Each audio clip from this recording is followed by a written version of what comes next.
Hey guys, so I'm going to show you how to make Rob's isometric straps. You're going to be using these a fair bit over the coming weeks.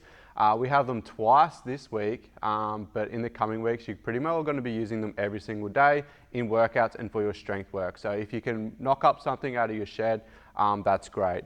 What we're looking for is just some form of handle. I've got some galvanized pipe here that you can get from Bunnings. I believe half of you guys have already bought out the $3 version. This is the $4 version of it. It doesn't really matter as long as it's a solid handle. This can be some PVC conduit. If you've got some hollow timber, that can be fine as long as you can put some rope up the center. Then if you haven't got Parramatta rope in your shed, something's wrong. Go to Bunnings, buy any sort of rope that's going to fit through the hole in whatever handle you have. So what I've got also is just a tie down strap. It's just got a hook on one end. It hasn't got a ratchet. It's just the quick release so you can adjust it longer or shorter. You don't need a full ratchet strap. These are actually cheaper as well. On both ends, it's just some hooks.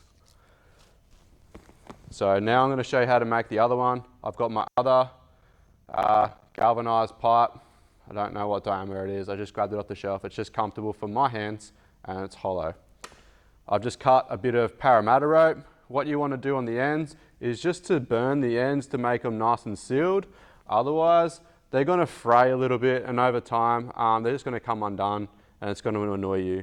So what I'm going to do is just use a lighter. I'm just going to burn the end a little bit. It's just going to melt the rope. Keep in mind if you're using a natural fiber rope, don't do that. It'll just catch on fire. If it's any sort of nylon rope, that'll work, just so you've sealed the ends. Now, most importantly, thread it through this first. You don't want to tie your knot and then realize you haven't got your handle on there.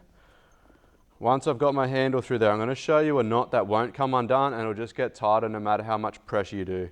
Don't go in with the attitude of the I can't tie knots, so I'll just tie lots. You're going to feel a little bit silly if you're doing a max contraction and then you're not lets go.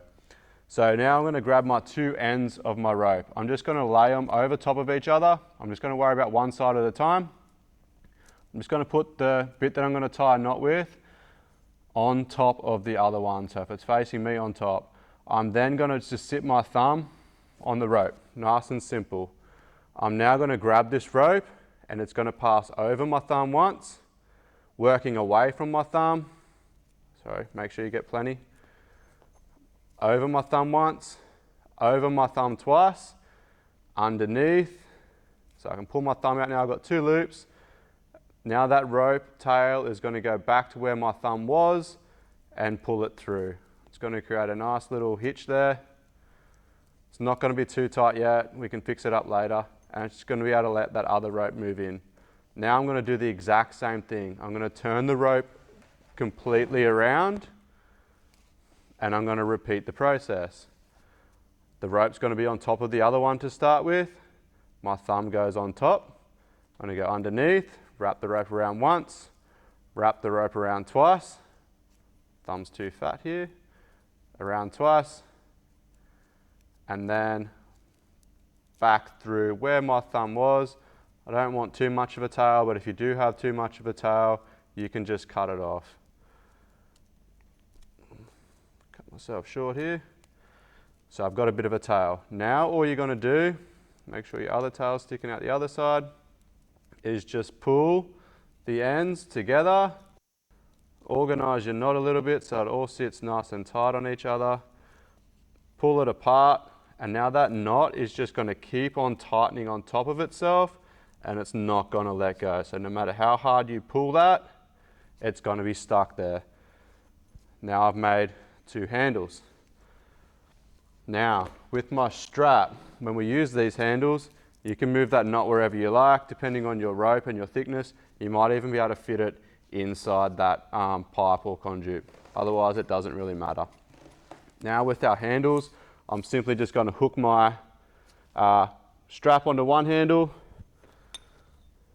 hook it onto the other, and now if I was going to do a deadlift or whatnot, I can adjust my strap by simply pulling it through. I can stand on it and I can do my lifts now. Obviously we make this shorter or longer depending what it is, even around the back for our bench and stuff. So that's your handles, guys. Your isometric handles. Cost about 20 bucks if you're lucky.